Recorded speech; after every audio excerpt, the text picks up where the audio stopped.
ഒരു ദിവസം ഒരു കാക്ക ഒരു പരുന്തിനെ ആക്രമിച്ചു.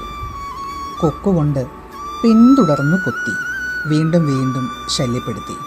പക്ഷേ പരുന്ത് തിരിഞ്ഞാക്രമിച്ചില്ല. അത് നേരെ ഉയരങ്ങളിലേക്ക് പറന്നു. കുറച്ചു കഴിഞ്ഞപ്പോൾ കാക്കയ്ക്ക് ആ ഉയരത്തിലെ വായു താങ്ങാനായില്ല. അത് താഴേക്ക് വീണു. ജീവിതവും അങ്ങനെ തന്നെയാണ്. നമ്മെ വിമർശിക്കുന്നവരും പരിഹസിക്കുന്നവരും വില കുറച്ച് കാണുന്നവരും എല്ലാ കാലത്തും ഉണ്ടാകും. അവരുമായി ഏറ്റുമുട്ടി സമയം കളയരുത്. നിങ്ങളുടെ ഊർജം വാദിക്കാനല്ല, വളരാനാണ് ഉപയോഗിക്കേണ്ടത്. കാരണം ചില മറുപടികൾ വാക്കുകളല്ല, നേട്ടങ്ങളാണ്. ചില വിജയങ്ങൾ പ്രഖ്യാപിക്കേണ്ടതല്ല, അവ ലോകം തന്നെ തിരിച്ചറിയേണ്ടതാണ്. ഒരു ദിവസം നിങ്ങളെ സംശയിച്ചവർ പോലും നിങ്ങളുടെ ഉയരത്തിലേക്ക് നോക്കി നിശബ്ദരാകും. അപ്പോൾ നിങ്ങൾ ഒന്നും പറയേണ്ടി വരില്ല. നിങ്ങളുടെ ജീവിതം തന്നെ നിങ്ങൾക്ക് വേണ്ടി സംസാരിക്കും.